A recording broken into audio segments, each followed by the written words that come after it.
Muchachos, buenas tardes, ¿cómo vamos? ¿Todo bien? Hola. Profe, todo bien. Excelente. Bueno, muchachos, entonces, bueno, nosotros ya estamos pues como en cuestiones de clase, ya estamos como llegando como al fin, ¿cierto? Ya la idea es intentar pues como dejarlo más limpio los tiempos de ustedes para que pues cumplan con las entregas, ¿cierto? Que es lo más importante pues al fin y al cabo. Eh, En este caso, Milton, ¿puedes apagar el micrófono, por favor? Milton, Ya va. Espérame, listo. profe, que se tildó Tranquilo, esto el celular. no hay problema, dale, no te preocupes. Listo. Bueno, como les decía, la idea es entonces como ya empezar a evacuar las cosas ya más en función de que entreguemos el producto final, pues de la clase, ¿cierto?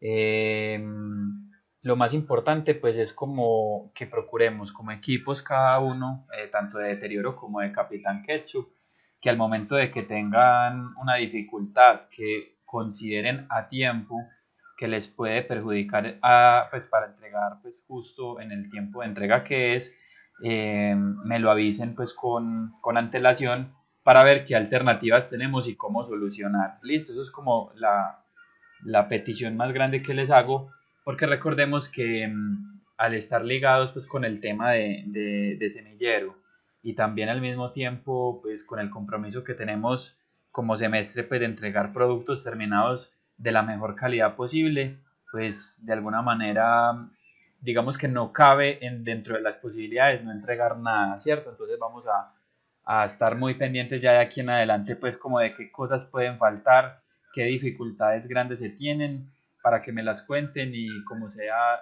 solucionarlas. Bueno, lo otro que les iba a comentar es que, bueno, nosotros vamos a ver hoy algunos elementos de postproducción que les puede ser útiles a la hora ya de terminar el proceso pues de la animación y también decirles que en parte ese proceso de postproducción yo lo voy a estar acompañando también en la ejecución. Es decir, la idea es que ustedes hagan la mayor cantidad del proceso posible, pero en últimas ya una vez pues como que tengamos un corte muy definido y ustedes ya les hayan hecho algunos de los ajustes, ya yo cogería el archivo editable y le haría pues como unos pequeños retoques como ya para finalizar, ¿cierto? Sin embargo, esos ajustes y estos retoques van a estar mediados por de alguna forma la dirección técnica que ustedes también me den a mí, porque pues yo no, el corto no es mío, ¿cierto? El corto es de ustedes y ustedes son como los que toman las decisiones al final. Para esta muestra entonces vamos a trabajar pues sobre el proyecto del semestre pasado, pues porque yo tengo todo los editables y tengo como todo el proyecto maestro y sobre él podemos ver algunos de los elementos que tal vez les puede servir a cada uno de ustedes, ¿cierto? Sobre todo en cuestiones de arte final, más allá de modificar animaciones o de que la calidad esté buena en animación o no, eso ya es un tema más como de ustedes y acá lo que se hace es terminar de ajustar temas como colores, como enfoques, como efectos adicionales de luz, sombras, iluminaciones, etcétera, ¿cierto? Bueno, una vez pues como que hablemos de eso en esta clase, las próximas clases que prácticamente serían pues casi que una o dos, las vamos a destinar específicamente a trabajar en el proyecto de cada uno. Es decir, en la semana próxima, que ya debería estar el corte listo, muy listo, prácticamente ya terminado, yo me voy a reunir con cada uno de los equipos por separado. Previamente me tienen que pasar el archivo pues matriz, el máster de todo, que tenga todos los planos y toda la vaina. Y sobre ese vamos a trabajar juntos, ¿cierto? Yo lo voy a ir manipulando y entre todos vamos a ir tomando ciertas decisiones para que ya tengamos como por hecho el proyecto, pues ya que solamente falte como esas últimas cosas que ustedes les quieran poner, exportar, los créditos, todas estas vainas. Bueno, entonces comencemos para que el tiempo no se nos haga muy largo. Voy a compartirles la pantalla Voy a poner esto acá arriba, un momentico muchachos. Voy a subir esto aquí.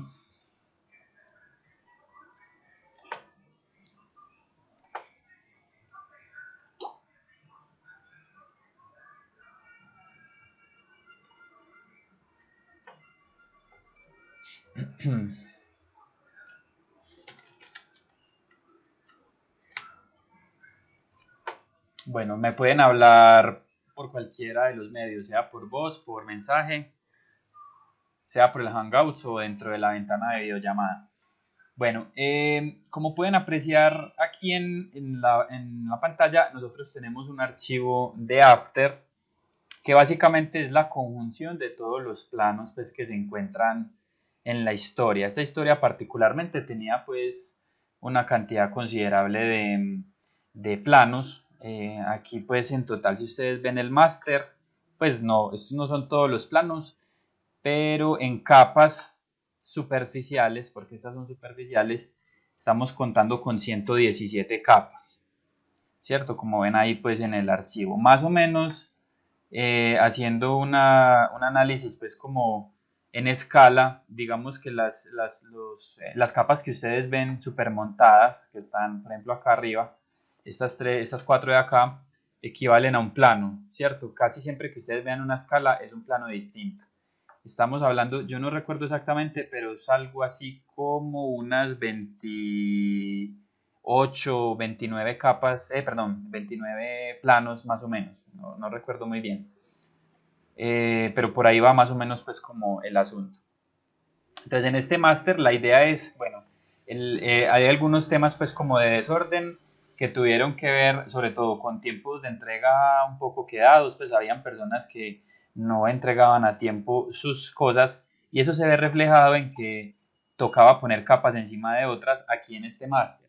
La idea es que cada plano esté en una sola capa en este máster de acá, ¿cierto? Entonces, si ustedes tienen, por decir algo, 50 capas, 50 planos, perdón, acá deberían haber solo 50 capas de precomposición y dentro de cada una de esas capas estaría toda la animación de cada uno de los planos. Ese es el escenario más ordenado, ¿cierto? Miren que el desorden de las personas, de cualquiera del equipo, implica que acá no hayan las 30 o 29 capas más o menos que deberían ser, sino que hay 117, ¿cierto? Entonces, bueno, es como un poco una recomendación, sobre todo en cuestiones de entregar a tiempo y en buena calidad las cosas para que estos temas no sucedan. Listo, entonces eso es como lo primero que quiero que sepan. Lo otro es que es muy importante hacer una relación entre el tiempo que tiene el animatic, que es algo sumamente importante y que les voy a pedir que también me entreguen en un corte, pues puede ser en baja calidad, no importa pues como la calidad, y es yo relacionar ese animatic que ustedes hicieron con el tiempo final del corto, ¿cierto? Les voy a hacer aquí una pequeña muestra tanto, eso lo vamos a ver aquí en Dante también, en este corto, pero lo vamos a ver en otro que yo tenía aquí pues como preparado de algún corto que hice pues hace bastante tiempo, en el que estábamos haciendo unas pruebas de tiempos ya que el corto estaba destinado a una sala de cine y esto implicaba que el tiempo tenía que ser preciso, ¿cierto? Tenía que ser muy exacto. Denme un segundo aquí, entro al canal un momento y ya les muestro. Bueno, estamos en taller central, eso creo que está aquí. Yo creo que falta. ¿Cómo? Juan habló, dijo algo. Bueno, no sé. Listo, entonces aquí esto lo tienen en la lista de reproducción de taller central, van a ver este video, ¿cierto? Que les sirve mucho como para entender el tema de los tiempos. Obviamente aquí no lo van a ver pues fluido, pero lo que quiero que miren un poco es cómo a pesar de que el timing es el mismo, a veces van a haber cambios en el spacing o por lo menos en el acting de los tiempos y los personajes. Incluso sobre todo lo vamos a ver, vamos a hacerlo de a poquito, ¿cierto? Entonces, bueno, acá tenemos un plano introductorio. En cuestiones de animatic dice que desde el principio está el texto, pero si ustedes ven en el corte final, eh, sale pues como después la imagen, ¿cierto? Pero el corte del plano es básicamente el mismo. Sí, miren que arrancan al mismo tiempo. Aquí vamos a ver otra cosa y es este tilt que vamos a ver, ese movimiento de cámara, va a durar exactamente el mismo tiempo, pero el spacing que tiene la aceleración y la desaceleración, qué pena, es diferente, ¿cierto? Entonces vamos a ver ahí un poco.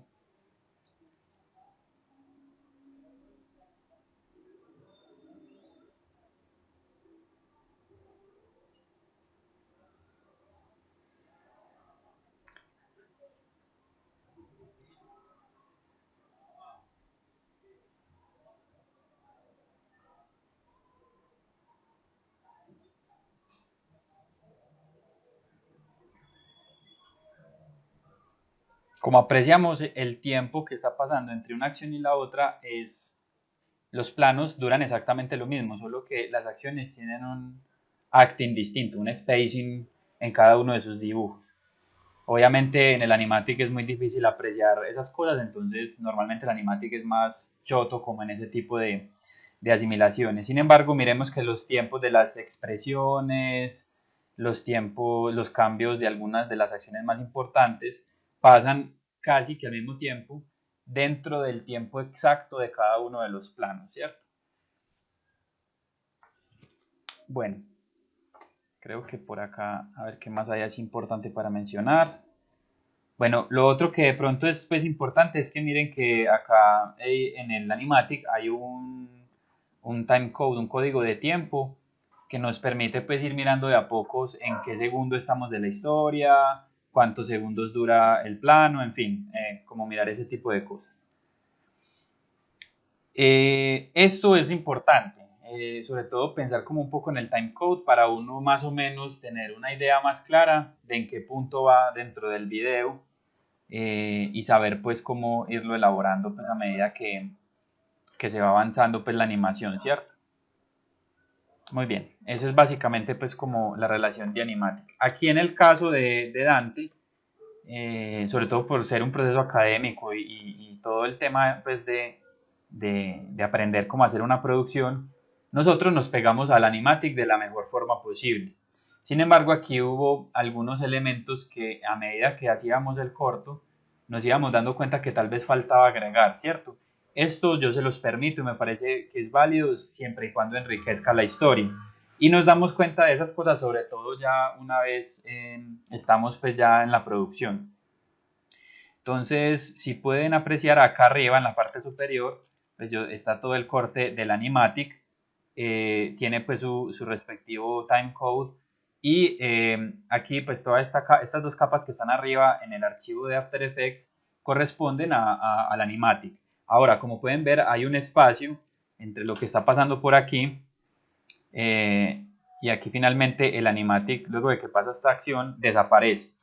Ese animatic desaparece porque decidimos, como para darle un cierto dinamismo a la animación, agregar este plano, que es un plano completamente salido de contexto, ¿cierto? Es un plano con estética distinta, es un plano con narrativa más cómic, es un plano sin línea, el personaje está alterado en sus proporciones, en fin. Pero lo que queríamos hacer un poco era retratar con esta estética como el personaje era pues sumamente habilidoso a la hora de escapar pues en parkour, ¿cierto? Entonces ese plano, por ejemplo, no estuvo contemplado en la animática y por eso es que tocó partirlo.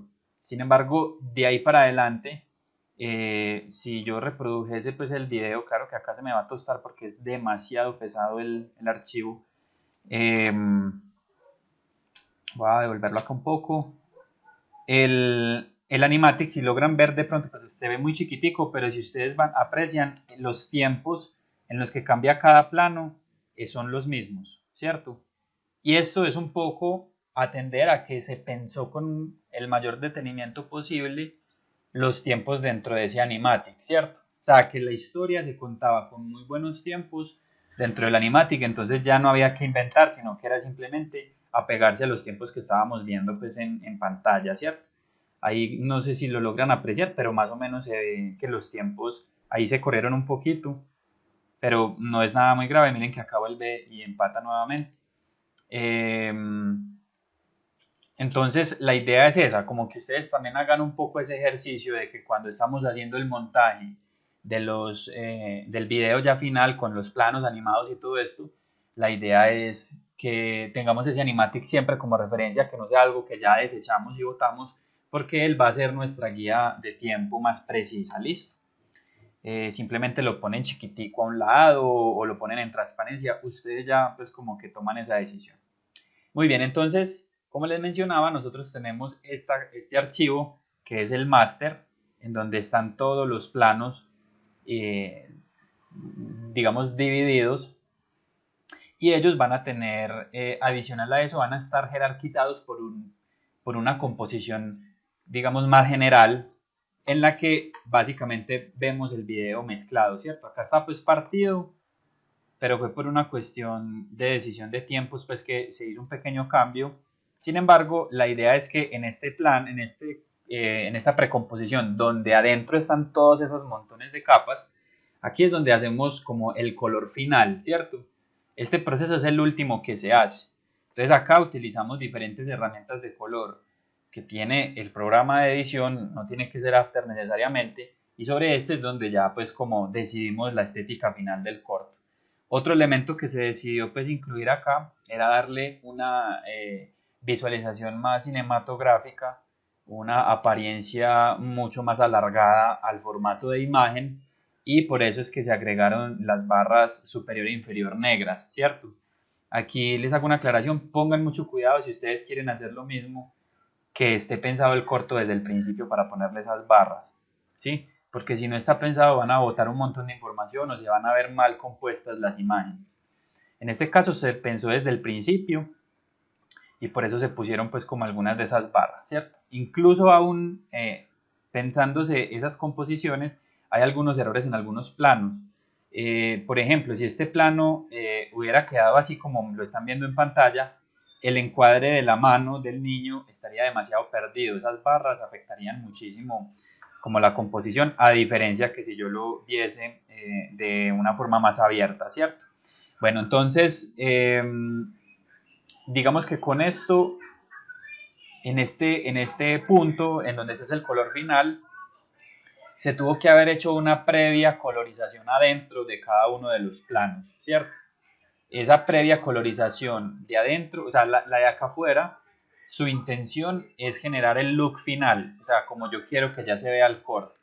Y las coloraciones internas tienen la función de generar más una sensación o por lo menos una estabilización en los colores de todo el corto. Como este corto y como el de ustedes está hecho por diferentes manos, a veces puede cometerse el error de que unas imágenes queden más saturadas, queden más oscuras, otras queden con un nivel de contraste mayor. Entonces, la colorización que se hace internamente a cada uno de los planos es intentar homogenizarlos o por lo menos que queden bajo la misma lógica estética de color, ¿cierto?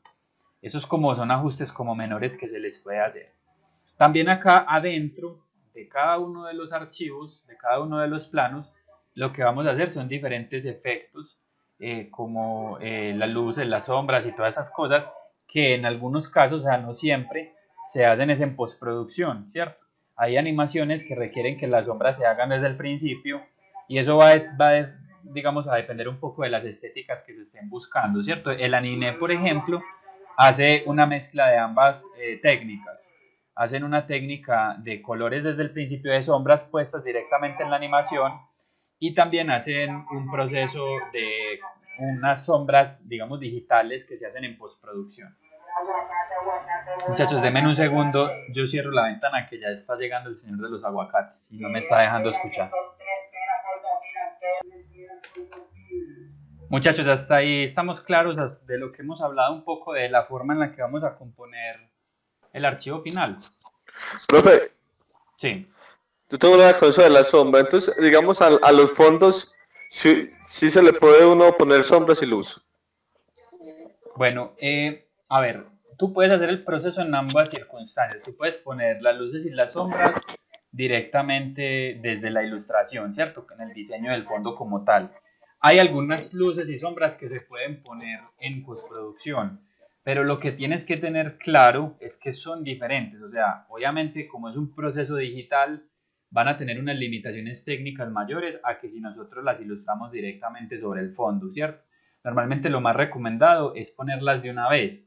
Cuando de pronto uno toma la decisión de que es mejor no ponerlas y de más bien ponerlas en postproducción, cuando esas sombras interactúan, ¿cierto? Es decir, por ejemplo, un personaje corriendo y la sombra que está proyectando en el suelo es una sombra, la sombra también tiene que seguir ese movimiento mientras el personaje corre, pues no es conveniente dibujarla en el fondo porque pues obviamente va a quedar estática, ¿cierto? Entonces en ese caso lo más recomendable sí sería una proyección digital de la sombra. Pero van a haber otros casos en los que sobre todo en cuestiones, por ejemplo, estás haciendo, en el fondo se ve un montón de casas, arquitecturas, y entonces unas sombras pegan contra unas casas como para dar toda esa sensación pues, de un realismo mayor, definitivamente eso se tiene que dibujar. Y si entra por una ventana un rayo de luz, digamos, yo en un fondo nosotros tenemos que entrar la luz por una ventana, entonces yo hice la luz en una capa Proyectada. aparte. Sí.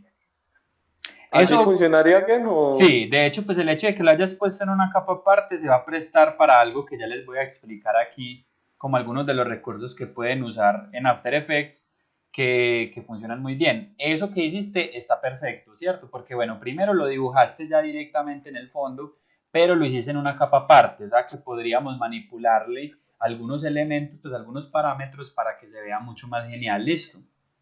Ah, Entonces ya les voy a empezar a explicar esos pequeños detalles. Bueno, entonces, una de las cosas que hacemos en cuestiones de color, ya dentro, o sea, no afuera, no en el general, la composición general, sino en esta que tiene todos los planos por separado, es coger los personajes y adecuarlos a su atmósfera. Aquí es donde yo suelo sentir que cuando alguien hace un cortometraje y de pronto no está teniendo muy en cuenta la fotografía, cuando hablamos de fotografía es la composición de luz y de color que vemos en la historia. Cuando no tenemos en cuenta esas cosas, solemos cometer el error de poner el personaje tal cual lo tenemos en la paleta básica. Es decir, nosotros definimos una paleta de color para nuestro personaje y eso lo mostramos en una carta de personaje, ¿cierto? Que fue lo que inicialmente ustedes me mostraron pues hace ya como unas varias semanas. Esas paletas de color del personaje funcionan solo cuando el entorno en el que él está es un entorno neutral y controlado, pero casi nunca en un cortometraje bien pensado desde la dirección de fotografía eso va a suceder. En otras palabras, la paleta de color que usted pone en su personaje como estándar casi nunca se va a ver en un cortometraje, o por lo menos en una historia bien pensada desde la iluminación. Les voy a mostrar el ejemplo aquí. Entonces, la historia de Dante comienza aquí arriba y luego miren que acá hay una paleta de colores mucho más encendidos, ¿cierto? Unos amarillos, se ven morados, algunos naranjas, etcétera. Y cuando bajamos, todo se convierte en un entorno mucho más tenue, ¿cierto? Psicológicamente aquí el color lo estuvimos pensando como de que, bueno, vemos un entorno, el cielo normalmente o la parte alta, hablando en cuestiones de jerarquía, económicas, políticas, sociales, lo que sea, la parte de arriba suele ser brillante, suele ser pues, vistosa, suele ser visible y la parte de abajo suele ser gris, suele ser escondida, suele ser oscura, ¿cierto? Entonces, miren que ahí ya empezamos a tener unas ideas de color mucho más pensadas. Cuando bajamos entonces a este underground, vemos que el personaje entra, ¿cierto? Acá lo tenemos ya adentro. Muy bien. Cuando tenemos el personaje aquí, yo le voy a quitar todos los efectos de luz y color que tiene para que se adecue a la escena. Entonces voy a empezar a apagar, listo. Este de aquí le quitamos el juego de saturación. Entonces miren que ese es el color de la paleta del personaje. Si yo dejo la historia con ese color, no está mal, o sea, no quiere decir que esto no sea una decisión válida. pero definitivamente en cuestiones de fotografía, a menos de que sea intencional, ese personaje está brincando encima del fondo. Ese personaje se ve superpuesto, ¿cierto? Puede que cuando yo colorice se siga viendo superpuesto, puede que sí, porque a lo mejor estéticamente hay unas grandes diferencias entre fondo e imagen, pero suponiendo que el fondo y la imagen tengan ciertas similitudes estéticas, pues el color me va a ayudar definitivamente a hacer una fusión entre ambos, ¿cierto?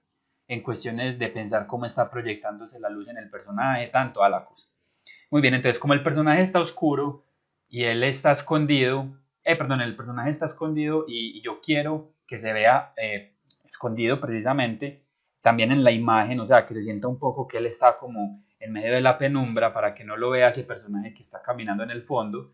Entonces yo voy a empezar a darle una colorización, ¿cierto? La colorización en este caso está compuesta por tres capas.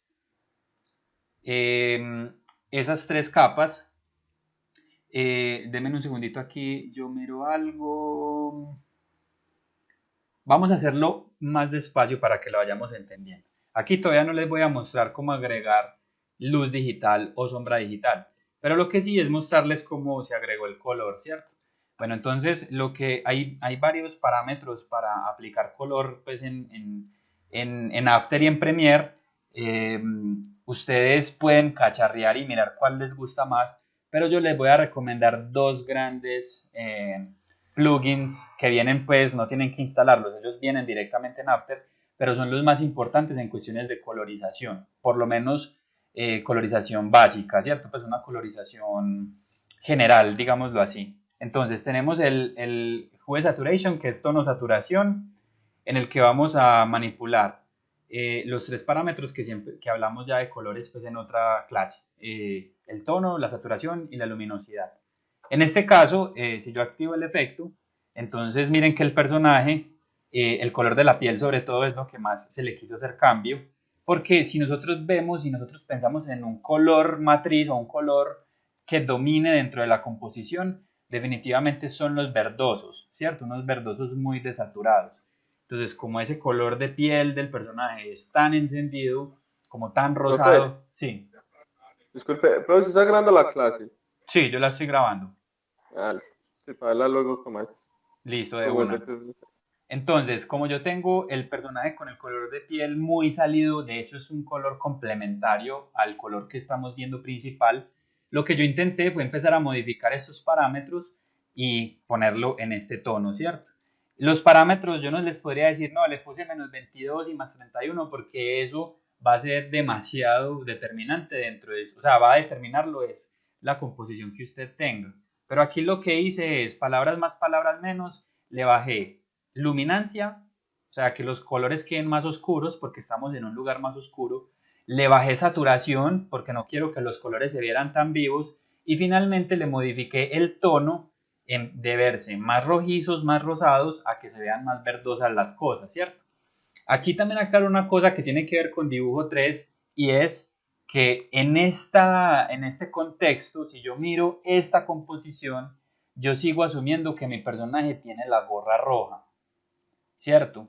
Pero es un rojo relativo al verde en el que estamos metidos. Ahí es donde yo les digo que en cuestiones de colorización, cuando yo voy a pintar una manga verde, un árbol café, y así, lo que estoy haciendo es dejar de lado el entender toda la atmósfera en la que yo estoy. O sea, estoy pensando como cuando a mí me enseñaron de niño a pintar. Yo tengo que pensar un poco más allá. Entonces, si yo cojo una muestra de color de la gorra del personaje, probablemente me dé un ocre, ¿cierto? Acá lo tendemos a ver un poquito más naranjadoso, pero en realidad en el contexto yo creo que uno logra identificar que es un rojo. Y eso es un poco pues lo que estábamos hablando de las paletas de color en los paisajes, ¿cierto? Bueno, entonces teniendo claro esto, lo primero que ustedes van a hacer es eso. O sea, cada vez que ubiquen al personaje, van a usar cualquiera de los parámetros de color que usted quiera. Yo les recomiendo inicialmente el tono de saturación, para que haga esos pequeños ajustes en los tres tipos de valores que nosotros modificamos en el color, tono, saturación y luminosidad. Y tendríamos pues este primer ajuste. Ya lo otro sería ponerle luces y sombras, que lo vamos a ver en breve, ¿listo? Muy bien.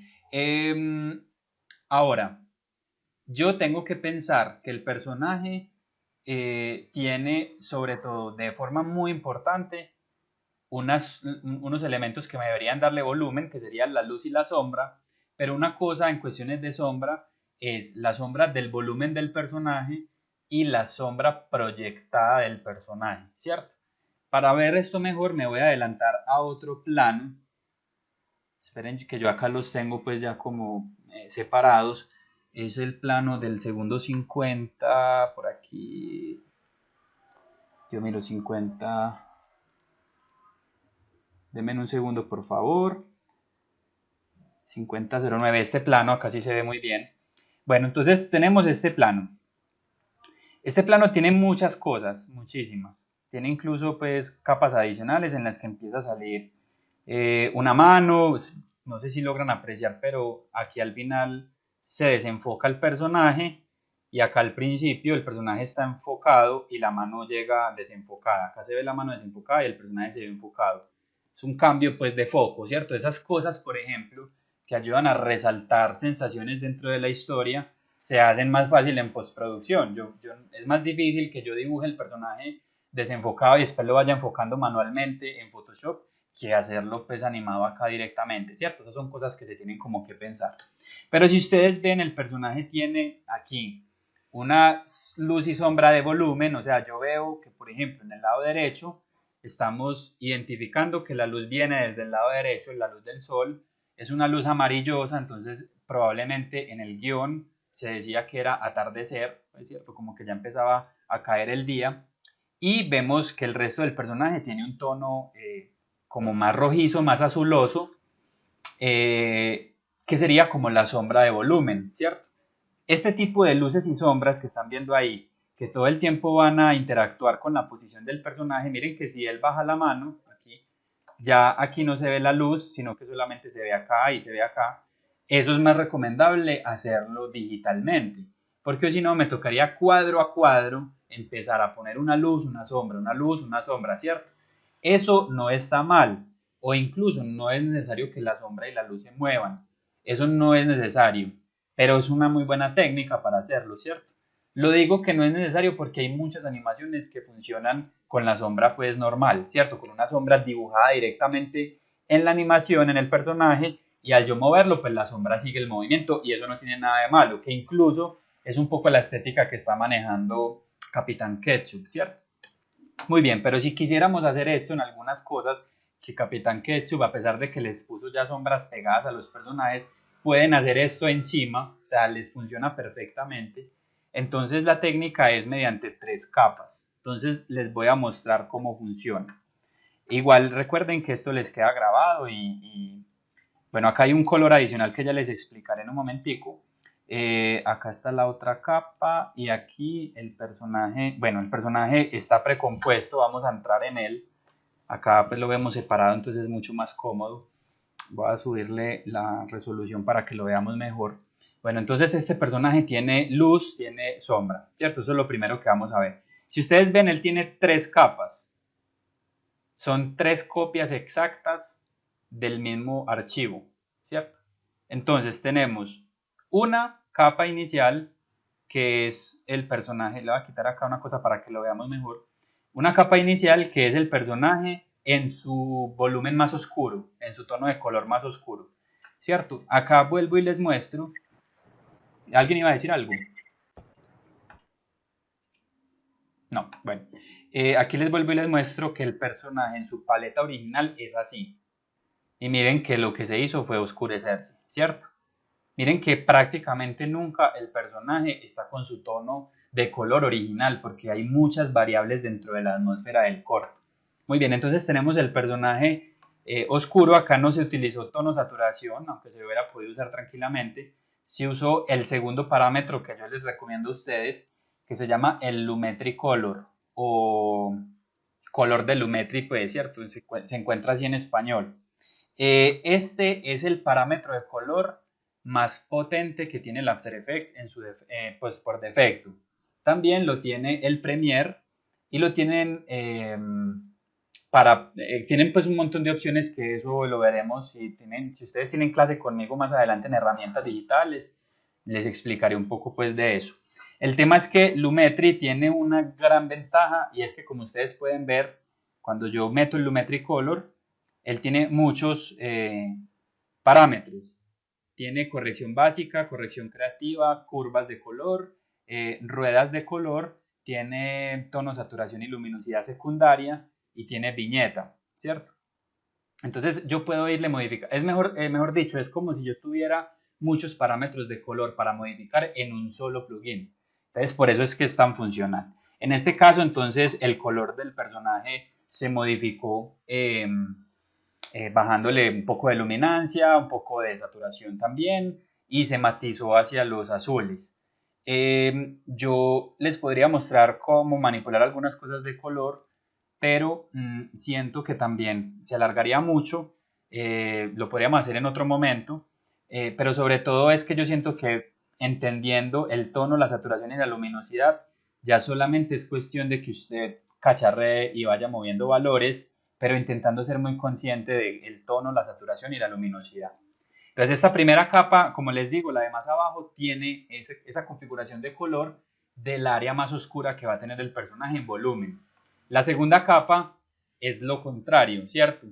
Es como qué tal si yo le pongo a ese personaje toda la luz directa del sol, como si se lo pusiera ahí de frente, cómo se vería la luz de mi personaje. Entonces, en este caso se vería así. Si nosotros vemos por separado ambas composiciones, definitivamente no funcionan, ¿cierto? Pues como que no se ve bien. Y la tercera capa es irrelevante en cuestiones de color, ¿cierto? De hecho, ya les muestro aquí, voy a apagar estos efectos, ella sí tiene el color por defecto, o sea, el color que trae el personaje por defecto, porque a mí no me va a importar esa capa para que se vea. Esa capa lo que va a hacer es funcionar como una máscara que me va a tapar el área de la luz. Entonces, lo voy a hacer desde cero. El personaje por defecto se debería ver así, es decir, tengo la capa de arriba que no tiene colores, la capa de la mitad que es la iluminada y la capa de abajo que es la oscura, ¿cierto? Entonces, teniendo las tres prendidas, ellas están súper montadas, obviamente, porque son exactamente iguales. Y lo que yo voy a hacer con la capa de arriba, que es la que no tiene ningún tipo de colorización, es desplazarla hacia el lado que yo considere que se debería ver la luz.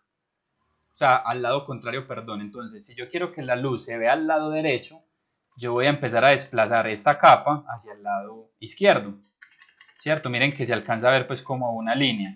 Aquí ustedes la pueden ubicar de una manera inicial, ¿cierto? Y la pueden modificar después, o sea, eso no se les va a dañar ni nada. Entonces, digamos que yo la voy a poner así, la voy a desfasar mucho como para que miremos pues lo que podemos hacer. Yo la voy a desfasar así de bastante. Una vez tenga esto listo, yo le puedo poner a esa capa desenfoque con el fin de que se haga más blandita la luz o la sombra. Si usted quiere que sea muy dura la luz y la sombra, entonces no le ponga desenfoque. Si usted quiere que sea medianamente, que se logre ver pues una pequeña transición, entonces definitivamente ahí sí tendrías que poner un desenfoque, ¿cierto? Entonces, bueno, aquí yo voy a poner, en mi caso, un desenfoque gaussiano. Aquí lo activo, entonces miren que el personaje se desenfoca un poquito más. Hasta ahí no estamos haciendo pues como nada raro, solamente estamos poniendo pues una variación pues de desenfoque, tres capas con tres colores distintos y la capa de arriba la vamos a desfasar. Denme un segundo aquí, yo busco una cosita, ya continúo. Entonces, ya teniendo estas tres capas así, en la posición, en el color que tenemos, lo que vamos a hacer es generar una máscara entre la capa de la mitad y la capa de arriba. O sea, entre la capa iluminada en este caso y la capa que desfasamos y que le pusimos desenfoque. Entonces, para ello, yo me voy a parar en la capa de la mitad, ¿cierto?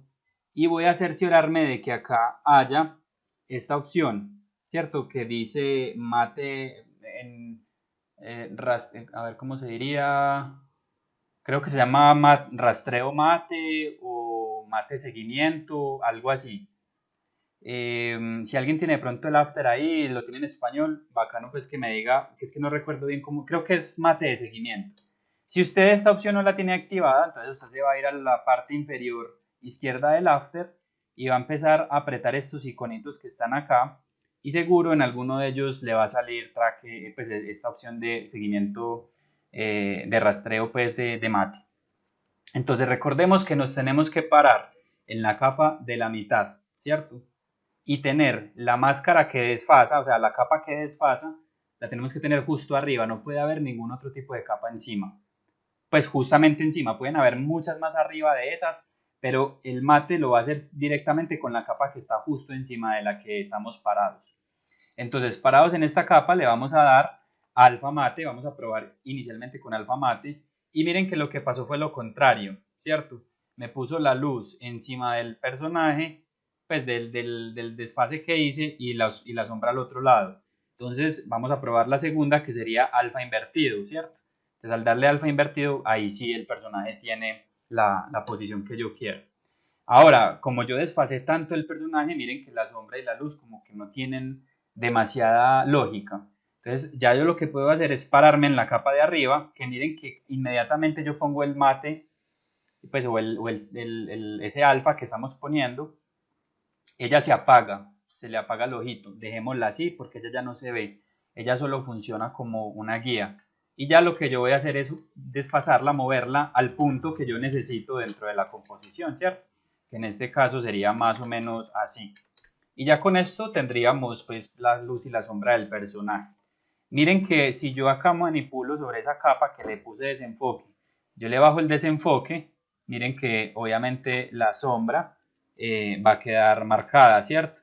Si yo empiezo a subirle el desenfoque, obviamente vamos a tener un desenfoque, pues o por lo menos una transición de luz y sombra mucho más delicada. Ya eso son como decisiones estéticas que usted defina.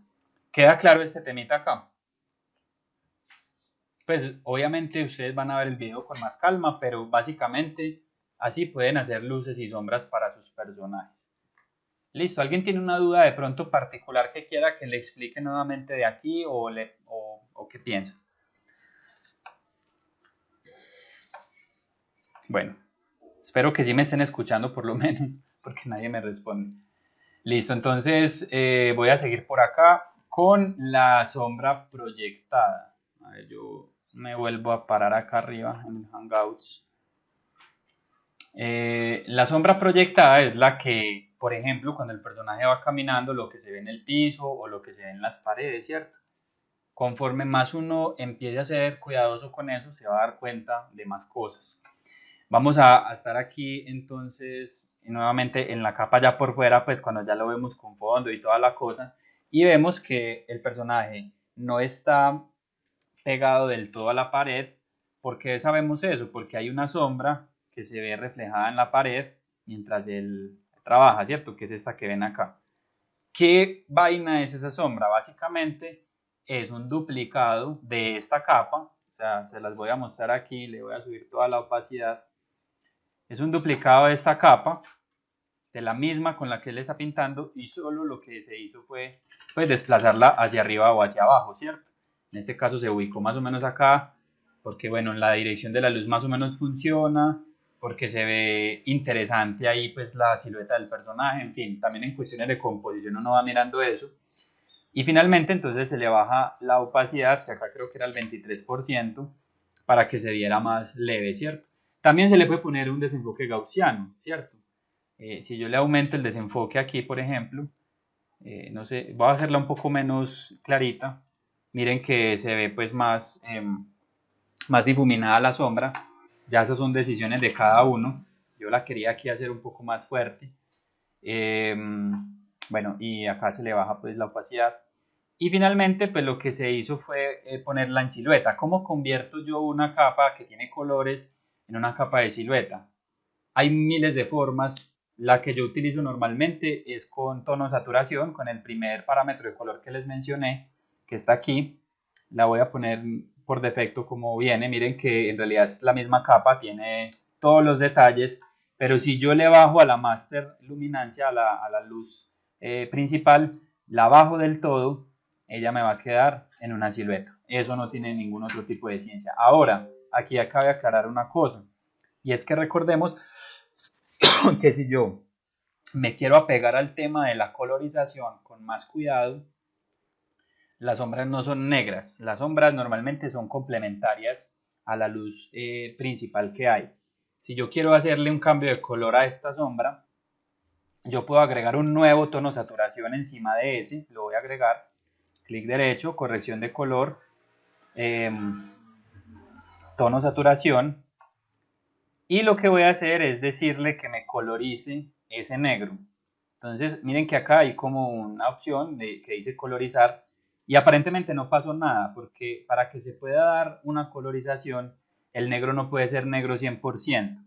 Entonces le voy a empezar a subir un poco la luminancia y miren que ya la sombra empieza a verse de un tono, en este caso lo voy a saturar para que lo vean mejor, se ve rojizo, ¿cierto? Entonces yo ya empiezo a manipular el jue, que es el tono, yo no quiero que sea rojo, sino que sea moradoso, entonces lo busco más o menos por acá, la saturación obviamente no la quiero tan llevada, más o menos por acá, me atrevería a poner un poquito más rojizo el tono aquí, y así sería la sombra más pensada en cuestiones de color, ¿cierto? Entonces miren que ahí ya tenemos luz proyectada y luz de volumen, luz y sombra de volumen, sombra proyectada y luz y sombra de volumen.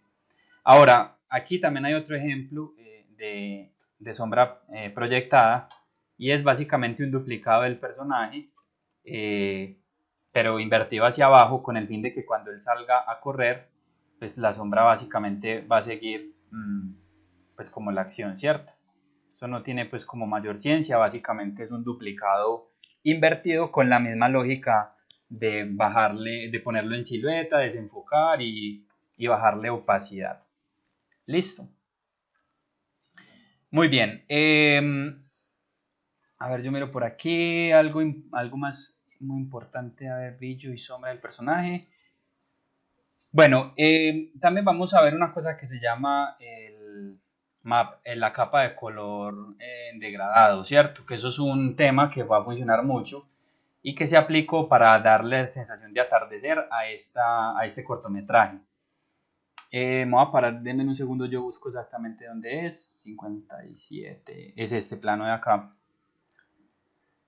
Muy bien, voy a entrar en él.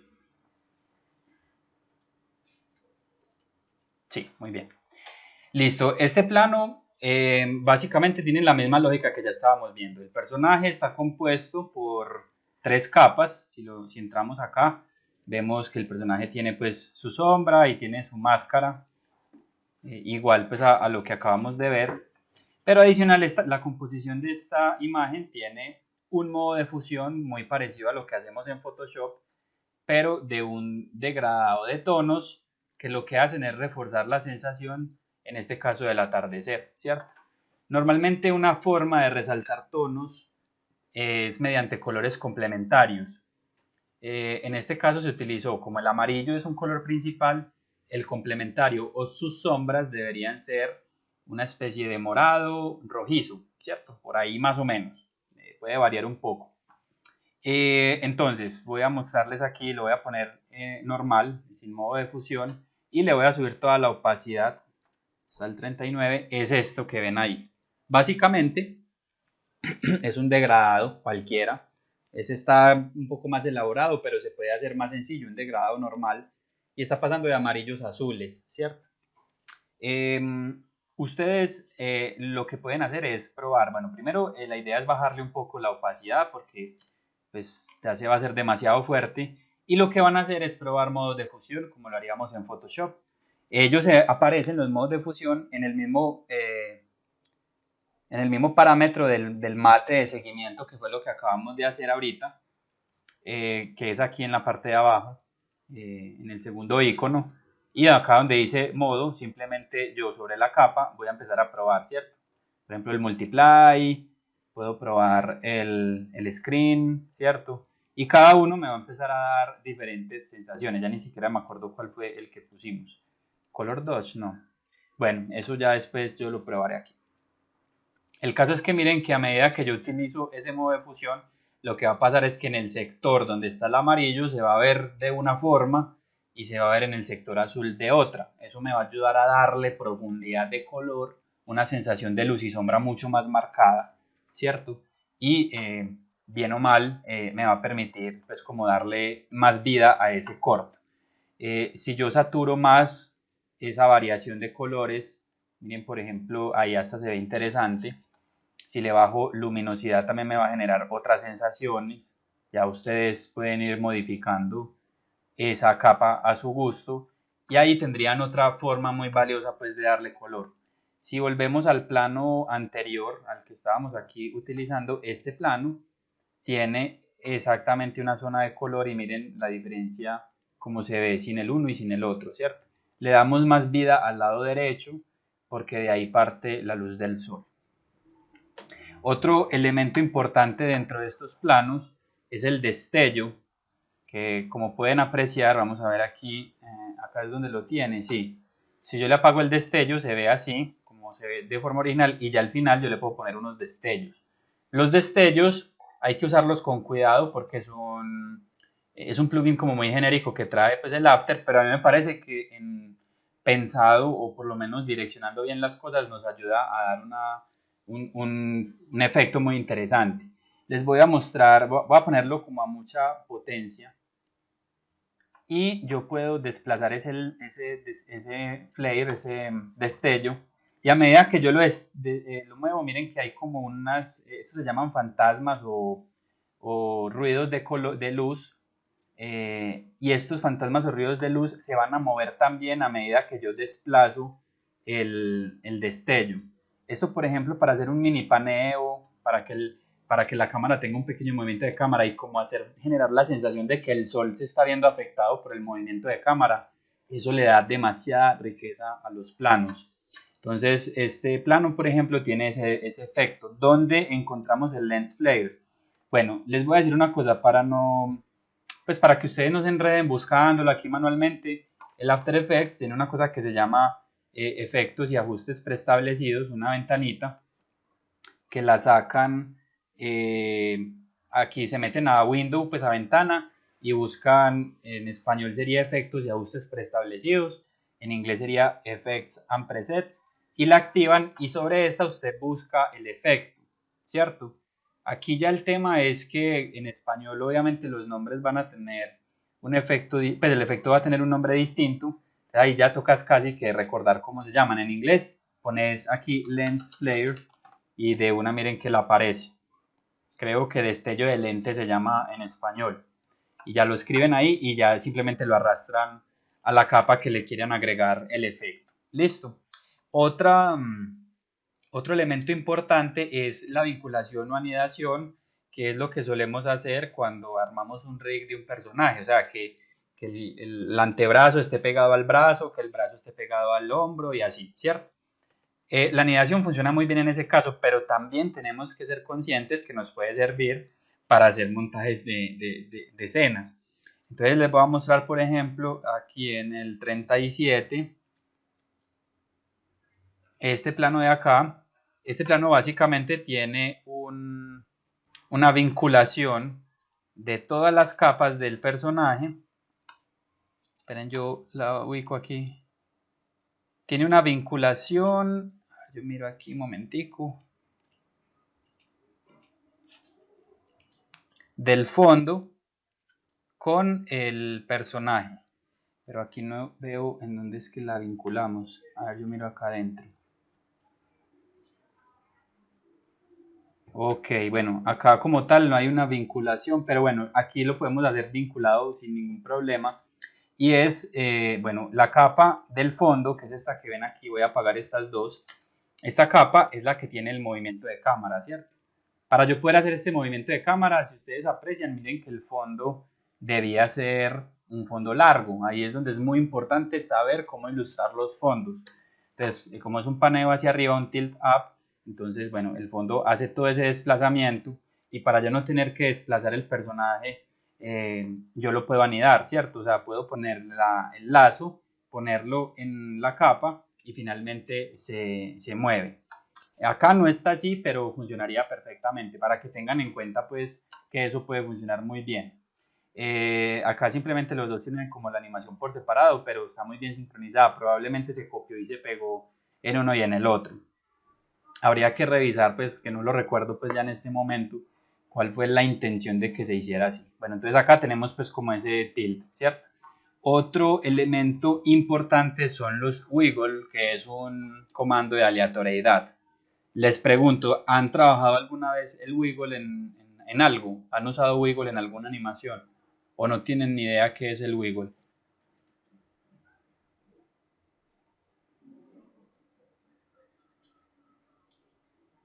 Chicos, les estoy haciendo una pregunta.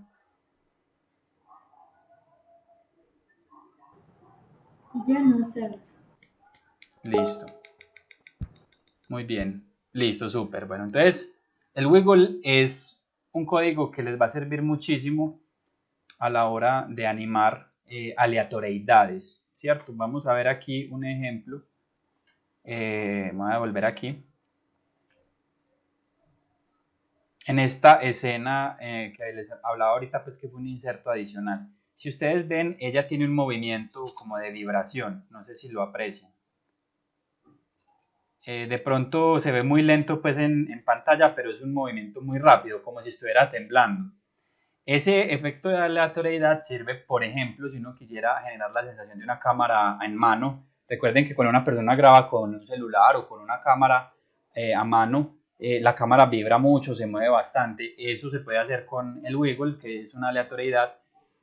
Y el wiggle tiene una particularidad, y es que se le puede aplicar a cualquier efecto de After Effects.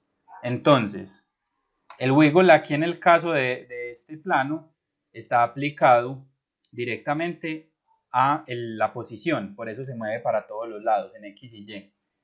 ¿Cómo se aplica el wiggle? Vamos a mirarlo aquí. Bueno, para aplicar el wiggle y en general códigos de After Effects, no nos vamos a centrar en eso. Yo simplemente selecciono el parámetro al que yo quiera aplicarle el código. En este caso es posición, porque quiero que la posición empiece a moverse aleatoriamente. Una vez tenga seleccionada la posición, miren que ahí está ya seleccionada, lo que voy a hacer es dar clic sobre el relojito, como cuando yo animo, pero no le voy a dar clic normal, sino clic con el Alt hundido. Al yo dar clic con el Alt hundido, él me despliega. Ahí yo creo que se lo desactivé. Si ella no está vibrando, lo vamos a hacer desde cero. Voy a dar clic más relojito. Y cuando yo hago eso, miren que los números de parámetros de posición se ponen rojos. Eso quiere decir que ellos van a depender de un código para funcionar. Y adicional a eso se despliega como un área en el que yo puedo escribir normalmente. Y ahí es donde voy a redactar mi código, ¿cierto? El código que vamos a escribir es wiggle, W-I-G-G-L-E,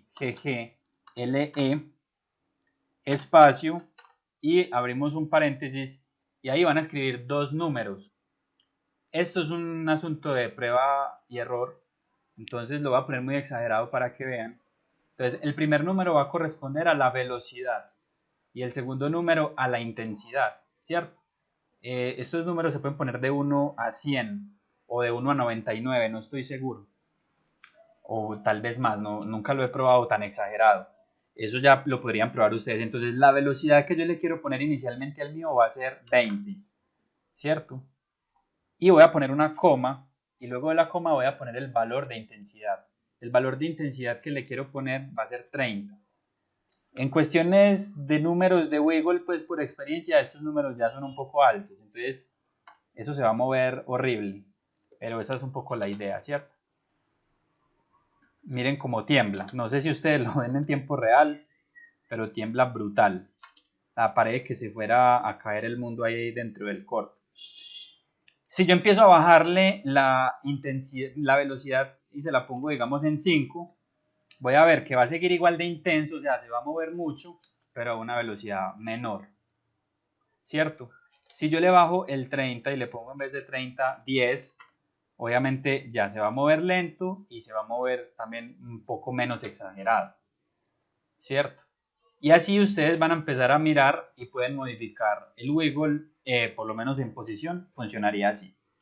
Ahora, como yo les decía, yo puedo modificar un valor de wiggle en cualquier cosa que yo quiera, ¿cierto? Entonces voy a entrar en este plano de la viejita. ¿Alguien iba a decir algo? No, bueno. Voy a entrar acá. Esta composición tiene dos luces. La luz de la viejita, pues como de la casa, y tenemos como la luz que proyecta el televisor.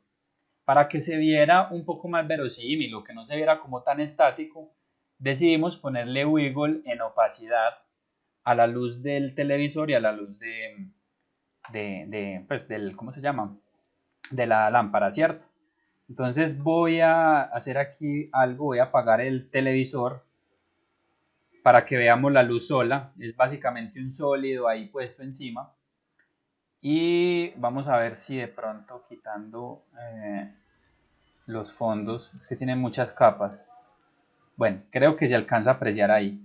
Si yo veo, a medida que yo reproduzco, voy a ponerlo a reproducir, miren que la pantalla del televisor y la luz de la lámpara tienen un titileito ahí como aleatorio. Eso se puede animar manualmente, pero la cantidad de keyframes que hay que agregar para eso es brutal. Con solamente agregar el código, yo tengo la capacidad pues, de hacerlo. Entonces, básicamente funciona de la misma forma. ¿Cómo se hizo? Bueno, entonces en la luz del televisor, si yo despliego sus parámetros y me voy a opacidad, vemos que opacidad tiene el número rojo, o sea que hay un código que es wiggle 4,50, ¿cierto? Entonces al ponerlo en 4,50 en opacidad, no en posición, va a generar esa sensación, ¿cierto? Lo mismo pasa con la lámpara. Si yo me voy a la lamparita y miro las expresiones que tiene un wiggle 20-30, es mucho más exagerado pues en velocidad y en intensidad, por eso como que se ve que titila más fuerte. Bueno, yo puedo hacer varios wiggle al tiempo, o sea, yo puedo, digamos, aquí ponerle wiggle a la lámpara pues de opacidad, pero bueno, no, yo quiero que rote también en wiggle. Entonces activo rotación, hago clic en el relojito con alt más clic y finalmente pongo el código wiggle espacio. Voy a hacerlo muy exagerado, 10, 10. En rotación los valores son mucho más exagerados, entonces van a ver que empieza a rotar para todos lados. Lo voy a hacer más lento y más exagerado para que lo vean mejor. 5 y 40. Eso va a volar para todos lados. Ahí sí lo aprecian más, ¿cierto? Entonces miren que adicional a la que titila, porque le puse wiggle en opacidades, también rota para todos lados, ¿cierto?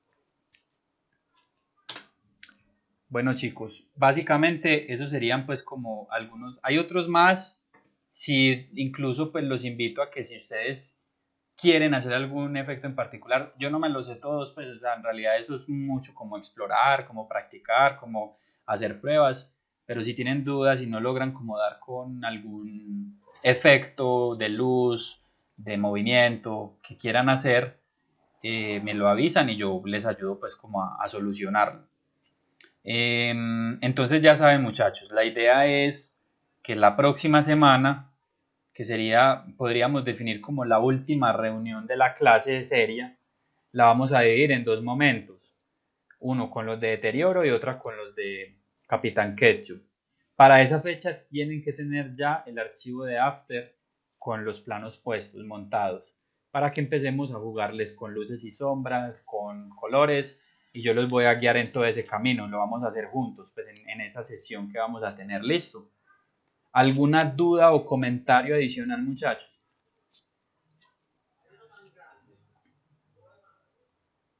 Sebas, yo tengo uno. Nosotros que pues, estamos en la parte de diálogos, para esa próxima semana ya también tendrían que estar los diálogos o eso pues podemos seguir con el plan inicial de dejarlos al final. Bueno, ese tema, más allá de que me lo tengas que mostrar para la próxima clase, a mí lo que me preocupa es la cuestión del tiempo y la animación, ¿cierto? Es decir, si ustedes los diálogos pues los graban y luego los montan en el plano y les quedan muy largos o las acciones del personaje no coinciden con lo que está diciendo el personaje, les va a tocar animar a última hora. Entonces a mí me preocupa es eso, ¿cierto? Porque bien o mal dentro de la producción, pues los efectos de luz y color los podríamos montar con el personaje sin que hable todavía y eso ya ustedes lo reemplazan, pues eso no tiene como ciencia, ¿cierto? Pero realmente entonces, ¿cómo van a animar los personajes? ¿En qué momento? Porque si el personaje cuando habla, justo cuando dice una palabra, golpea la mesa, si justo cuando señala algo es cuando menciona tal palabra, ¿ustedes cómo saben en qué momento van a hacer eso?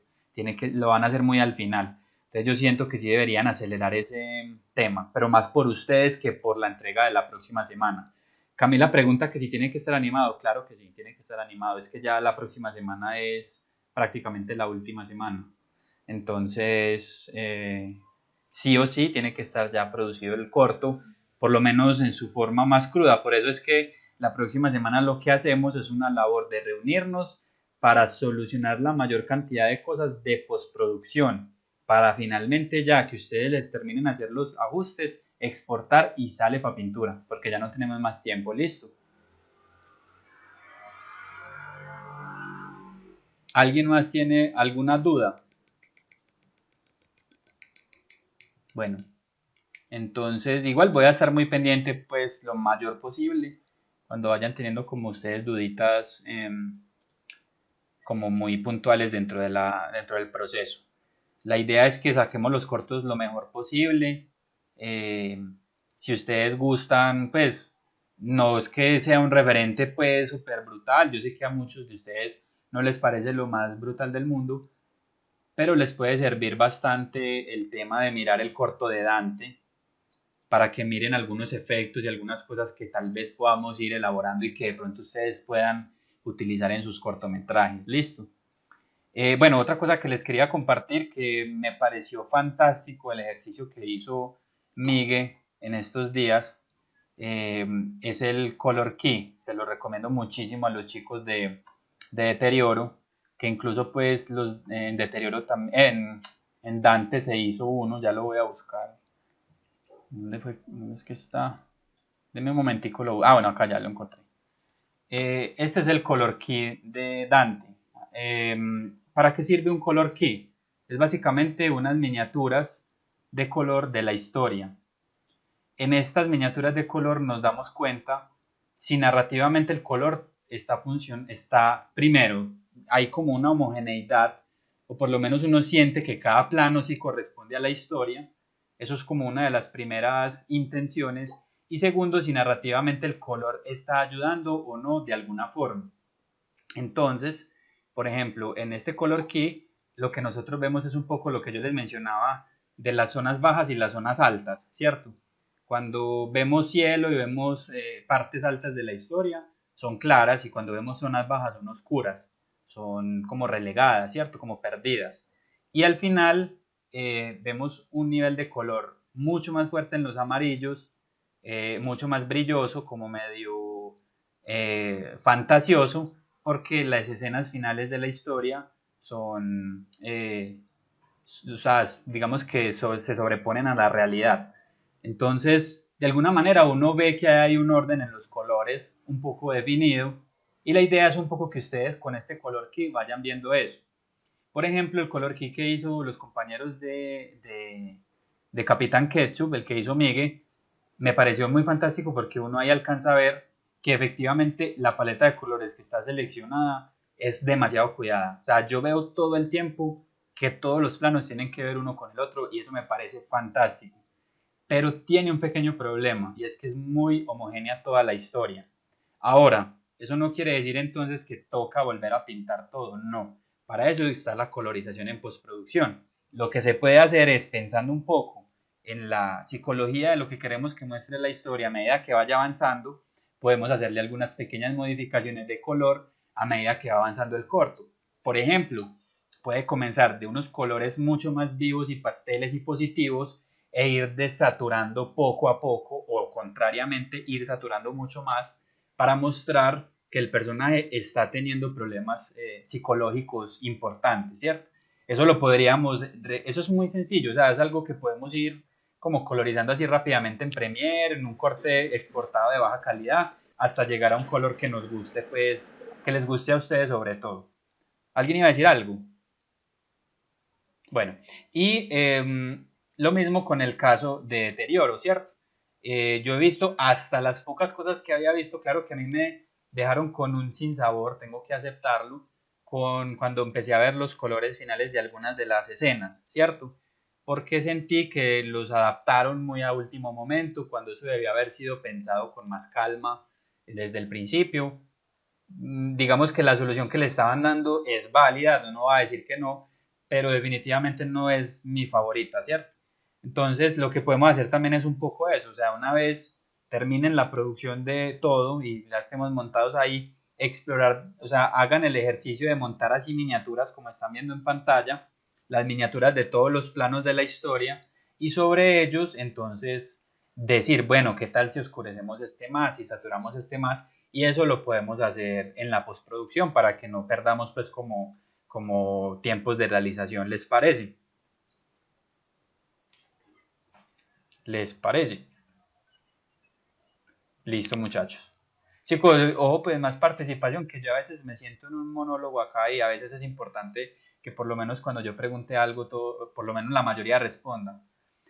Entonces, bueno, nos vemos la próxima semana. Estaremos cuadrando entonces, eso lo podemos hacer cualquier día, ¿cierto? Podemos cuadrar en cada uno de los grupos de WhatsApp qué día les queda más cómodo para que destinemos un tiempo para hacer todo este tema de postproducción. Previamente tienen que pasarme el archivo. Venga, antes de que se me vayan, yo les explico algo aquí. Sí, la clase sí la vamos a tener enseguida. Esa va a ser un poco más rápida. Bueno, rápida no, en realidad. Lo que pasa es que hay muchos que ya están adelantando, entonces, bueno, ya les hablo de eso en un momentico. Bueno, aquí algo importante, muchachos, para que ustedes, es probable que ustedes tengan muchas copias del archivo y es lo que más les recomiendo. O sea, a medida que vayan poniendo un planito, le dan guardar como y le ponen 01, 02, 03 y si quedan con 30 versiones de After del mismo archivo es mucho mejor. Porque si se daña, si el computador se le tosta, lo que sea, pues van a tener unos respaldos. Pero entonces lo que yo necesito es que como uno tiene que aprender a ser muy organizado en After y no siempre lo somos, yo particularmente soy demasiado desordenado para trabajar.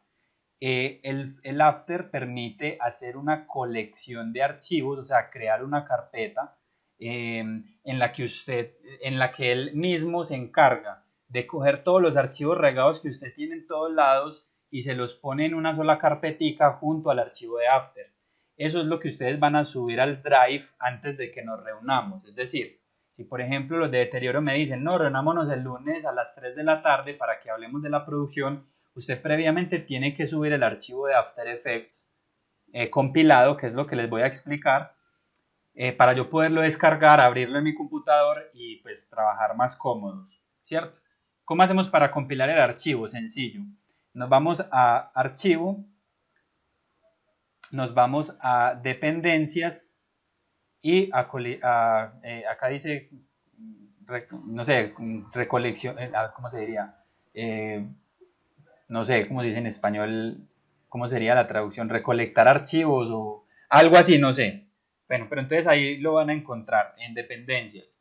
Puede que mi After es un poco viejo, entonces puede que no esté ahí ya, pero entonces vas a buscar, sea en exportar o en algunas de estas opciones de abajo, algo que se parezca en nombre a recolectar.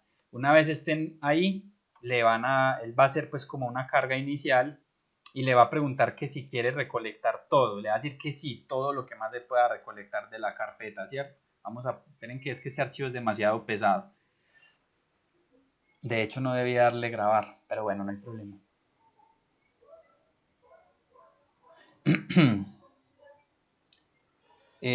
Bueno, les va a salir la siguiente ventana y acá le dicen pues todo, ¿cierto? Que genere todo. Si usted quiere que le genere un reporte, como un escrito en el blog de notas, a ver si hubo un error, pues lo puede poner, no hay problema. Y acá le dice que si le revela la carpeta donde quedó guardada, ¿cierto? Usted lo puede poner así, normal, y le vamos a dar collect y finalmente definimos en qué carpeta quieren que se genere ese compilado completo. Le ponen el nombre que quieran y le dan guardar, ¿cierto? Entonces, normalmente él siempre pone folder al final, es decir, deterioro folder. Y eso es una carpeta. Esa carpeta va a tener adentro el archivo de After Effects y va a tener una carpeta que tiene incluido todas las imágenes, archivos de Photoshop, de Illustrator, capas, los va a tener ahí guardaditos. Entonces, esa es la idea, que me lo pasen así compilado. No lo hago porque pues voy a hacer una copia de un archivo muy pesado y estoy mal de disco duro en este momento. Entonces, bueno, eso es una cosa. Lo otro, muchachos, es que siempre que hagan pues como que vayan a mandar un archivo a alguien para que trabaje, siempre hagan copias de menor versión. Incluso eso sí se los exijo sí o sí, porque como mi After Effects es 2017 y ustedes me mandan a mí, no sé, uno de 2019, de 2018 o de 2020, yo no voy a poder abrirlo. Listo. Entonces, para bajarle la versión, simplemente le dan archivo, guardar como, y acá dice grabar una copia con CC13. Pongan la versión más bajita que se pueda, ¿cierto? La mía es 14. Entonces el 2018 es la 15, el 2019 es la 16 y creo que el 2020 sí, también es la 17, algo así. Si usted es 2020, usted no va a poder bajar hasta el 14, pero entonces por lo menos bájelo al 15 y ya yo miro aquí cómo lo convierto al 14 para poderlo abrir. Pero entonces hagan las copias siempre en la versión más, o sea, la copia pues normal de su After y luego le dan archivo guardar como y le ponen la copia 13 y obviamente esa copia que están haciendo de una versión menor la van a guardar en la misma carpeta que compilaron, ¿cierto? Para que cuando la compriman a mí me llegue con todos esos recursos. ¿Listo, muchachos? Entonces, bueno, cualquier dudita que vayan teniendo, igual me escriben que yo voy a estar lo más pendiente posible este resto de semestre, porque esos cortos nos tienen que quedar bien brutales, ¿listo? Nos van a quedar muy bacanos, yo confío en ustedes. Cuéntenme, ¿alguien iba a decir algo? No, profe, muchas gracias. Listo, pues hasta luego, chicos. Camila, bueno, listo, de una. Que estén muy bien, chicos, hasta luego.